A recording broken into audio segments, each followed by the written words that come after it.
Olá, galerinha do nono ano. Estou aqui mais uma vez para mais uma aulinha sobre o nosso PET. Agora com o volume 3. Estamos na semana 1 do PET 3 do nono ano e o nosso assunto aqui é língua portuguesa, ok? Então vem comigo. Nessa primeira semana, nós temos algumas atividades de interpretação e o primeiro texto que nós vamos ler para fazer a interpretação é a letra de uma música da Isa. A música é Dona de Mim. Então, se você não conhece, vá lá, dá uma olhadinha nessa música, procura ela na internet para você ouvir. Eu posso deixar o link aqui na descrição também para facilitar para vocês. Ouçam a música, leiam com carinho a letra. Não vou ler a letra toda aqui com vocês agora não, tá? Vou direto para as questões e a gente volta quando necessário nas partes da música que interessarem, ok? A número 1 diz assim, qual o assunto tratado na canção? Sobre o que fala essa canção, né? É uma canção que fala de superação. O eu lírico dessa canção passou por dificuldades, mas não desistiu. Pelo contrário, aprendeu com elas e se fortaleceu. Quem que é esse eu lírico aqui? Quando a gente fala de música, letra de música, né, ou de poesia, a voz que fala ali a gente não chama de narrador, como a gente fala nos textos narrativos, e também a gente não vai chamar de autor, porque muitas vezes aquilo que está sendo falado num poema, numa música, não necessariamente é da vida real de quem escreveu aquela letra de música. Então, o nome correto para a gente se referir a essa voz é eu lírico, ok? Então, é uma canção que fala de superação, esse é o assunto, ok? Número 2, por que o eu lírico resolve mudar de postura em relação às pessoas? A gente conclui ao ler a letra da música que ele aprendeu a se dar valor. Ele não, né? Ela, né? Aprendeu a se dar valor, aprendeu a ser dona de si e lutar pelos seus sonhos. Então, provavelmente, esse foi o motivo de ela ter mudado de postura aí, ok? Gente, é a letra de uma música, então você pode ter interpretado de uma maneira diferente, de repente você acha que ela amadureceu, né? Então você pode colocar algo além disso aqui que eu falei, tá? É só uma sugestão. Em quais versos houve o uso da linguagem informal? Transcreva-os abaixo. Linguagem informal é aquela que não está presa às regras da linguagem culta, da norma padrão, ok? É aquela linguagem do dia a dia, então você pode usar termos bem mais leves, livres e coloquiais, ok? Então, vamos colocar alguns versos aqui. Ó. Porque a vida é louca, mano. A vida é louca. Então, esse mano aqui é uma gíria. Então, tá bem informal a linguagem desse verso.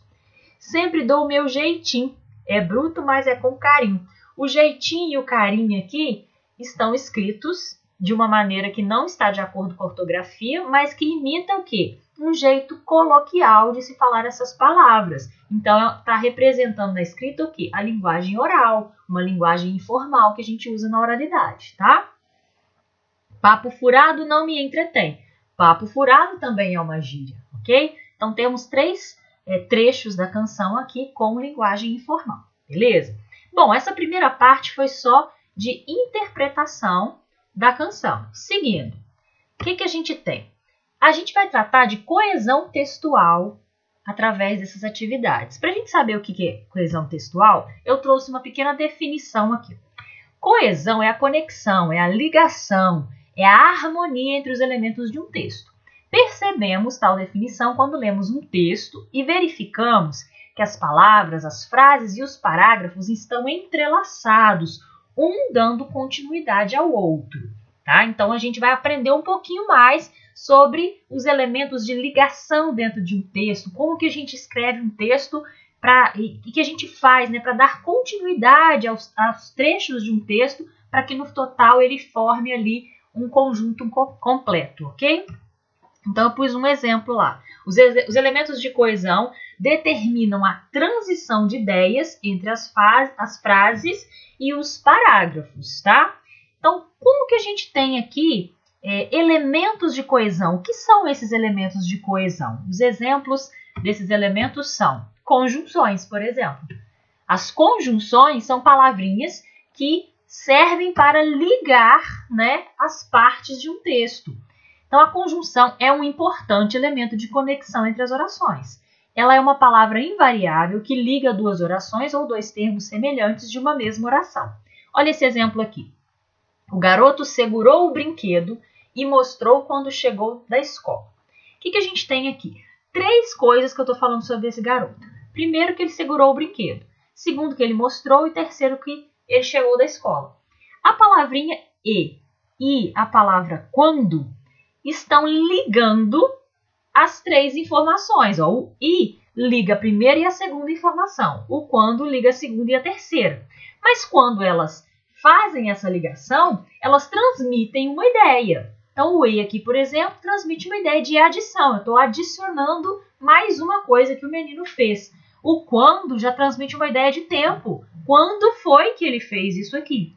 Então, estas palavrinhas são conjunções e a função delas nesse texto, nesta frase, é ligar, adicionando e dando ideia de tempo às informações que estão aqui nesta frase, ok?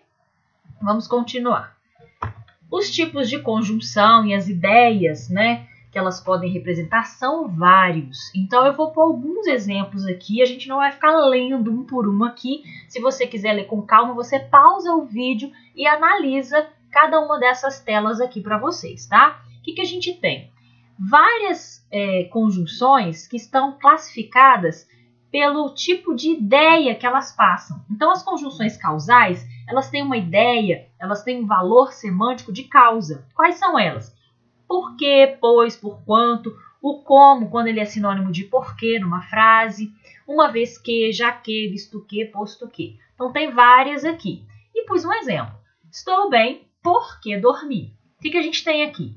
A conjunção porque, ela dá uma ideia de causa. Ela indica a causa de eu estar bem. Por que eu estou bem? Porque dormi. Então, é assim que a conjunção funciona. Além da causal, a gente tem várias aqui que dão ideia de concessão, de condição, de conformidade, finalidade. Vamos para mais uma aqui. Proporcionalidade, tempo, ó, aquele quando que a gente acabou de analisar lá, tá aqui, ó. Comparação, consequência. Então, vamos pegar um aqui, exemplo, por exemplo, de comparação. Eu tenho como, eu tenho do que, o mais do que, menos do que, né? Olha a frase. As ideias chegavam como entrega rápida.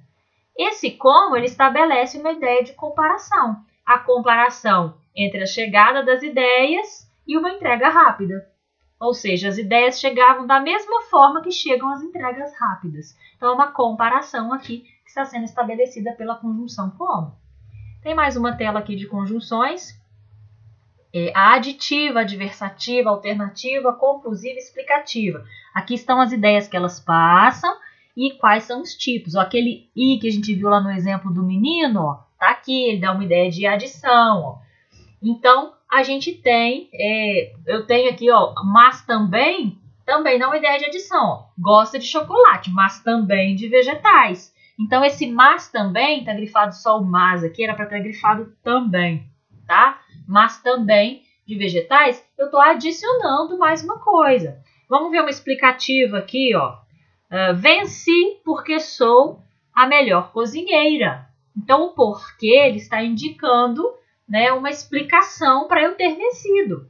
Então, a gente tem aqui várias conjunções e as ideias que elas podem expressar quando elas estiverem aqui ligando os elementos de um texto, ok?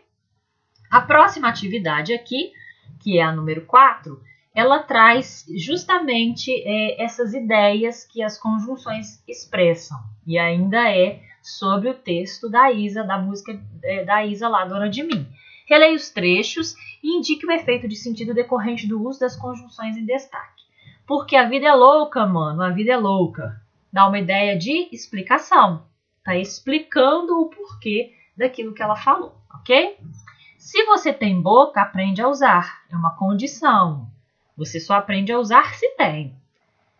É bruto, mas é com carinho. Dá uma ideia de oposição. É bruto, porém é com carinho. Então, uma brutalidade e carinho são ideias opostas. O mas está ligando essas ideias. Sei do meu valor e a cotação é dólar. É uma ideia de adição. Ela sabe do seu valor e tem mais uma coisa que ela sabe. Ela sabe que a cotação é dólar. Então, está acrescentando, adicionando informações. Ok? Até aqui? Seguindo, a gente tem um outro texto aqui da Marta Medeiros, o Eu Interminável, né? É um texto bem interessante que vocês vão ler com calma. Eu também não vou ler o texto todo aqui, tá? Vou deixar para vocês lerem com calma. E tem algumas conjunções aí que foram destacadas no texto. Vamos para a próxima questão para a gente analisar um pouquinho sobre o que está falando, ok? Número 1. Há algumas palavras na língua portuguesa que têm a função de conectar orações. Foi o que a gente acabou de ver. As conjunções é que fazem isso, né? Essas palavras estabelecem uma relação de sentido, seja comparar, finalizar, alternar, concluir, adicionar, explicar, entre outros.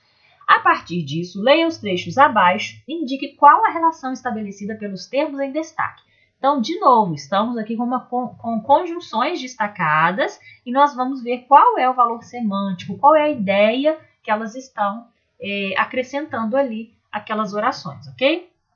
Quando parece que já sabemos direitinho quem somos, um novo dia amanhece e traz hesitação.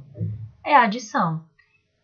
O novo dia amanhece e o que mais que acontece? Traz hesitação. Então, está adicionando, está acrescentando uma ideia nova. Então, é a adição, tá bom? Queria tanto saber quem sou, mas como arriscar uma definição se ainda me restam 3 ou 4 parágrafos?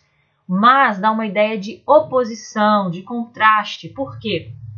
Ela queria muito, mas é um risco, né? Está com medo de arriscar, é o que ela diz aqui, né? Então, mas indica que uma oposição entre o que ela quer e aquilo que ela sente que pode fazer, beleza?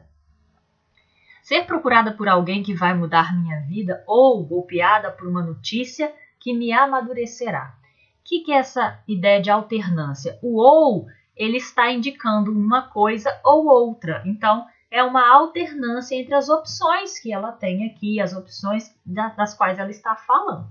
Beleza? Agora a gente tem aqui advérbios. O que são advérbios? São palavras que indicam circunstâncias em relação aos verbos. E existem conjunções que têm valor de advérbio. Tá? Então, a gente tem ali conjunções que podem também transmitir as ideias que os advérbios transmitem, ok? Então, é o que a gente tem aqui, ó. Quando parece que já sabemos direitinho quem somos, um novo dia amanhece. O que é a conjunção quando está expressando aqui? Uma ideia de tempo, ok? E serei um pouco mais ou um pouco menos do que sempre fui. O que é esse mais e esse menos aqui? Serei mais, serei menos. O que é? Ele está indicando aqui uma intensidade daquilo que eu serei, ou mais ou menos. Então, é um advérbio de intensidade, ok? Eu vou assimilando novos elementos à minha identidade. Essa identidade que nunca se conclui. Então, nunca que dá uma ideia de tempo, né? Quando é que vai se concluir? Nunca.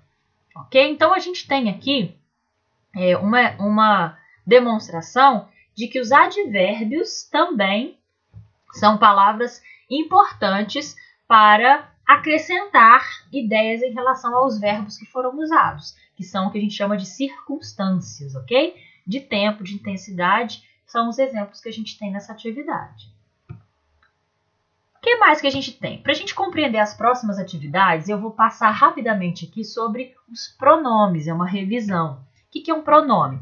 É uma classe de palavras que substituem ou acompanham substantivos. Olha o exemplo. Meu livro sumiu. Não sei onde ele está. A palavrinha meu está acompanhando o substantivo livro. Indica a quem o livro pertence. Então, é um pronome possessivo.